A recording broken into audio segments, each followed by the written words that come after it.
I guess for Mactor channel upcoming episode పొమ్మలంగారు మర్చిద్దాం పదండి. కౌశికి అయితే ఉన్నటువంటి పెయిన్స్ రావడంతో కింద పడిపోయి కొట్టుకుంటూ ఉండింది. ఏజెన్సీ వాళ్ళని చూసి పదమ్మ హాస్పిటల్కి తీసుకెళ్దామని చెప్తాను.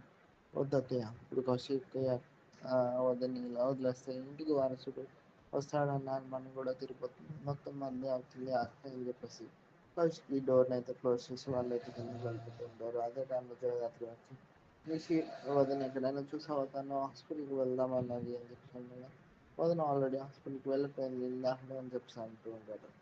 జగదాత్రికి ఎదురు వాళ్ళు అయితే హాస్పిటల్కి బయలుదేరుతుండగా ఇలా పీకి అయితే వాళ్ళ వెనకాల పరిగెట్టుకుంటూ వెళ్ళి కార్ని ఆపమని చెప్పేసి సైన్ చేస్తుంది. ఇదంతా జగదాత్రి కార్లో అంతా చూస్తుంటుంది. కార్ దిగి కీర్తి దగ్గరికి వెళ్తుండగా కీర్తి అయితే అమ్మ ఇంట్లోనే ఉంది, పైన కళ్ళు తిరిగి పడిపోయింది అని చెప్పేసి మొత్తం అంతా చెప్తుంటుంది. జగదాత్రి వాళ్ళు పరుగు పక్కన వెళ్తుంటారు. మరొక కౌశిక్ ఇంకా పని వెళ్తారో లేదన్నది నెక్స్ట్ ఎపిసోడ్లో చూద్దాం. Thanks for watching.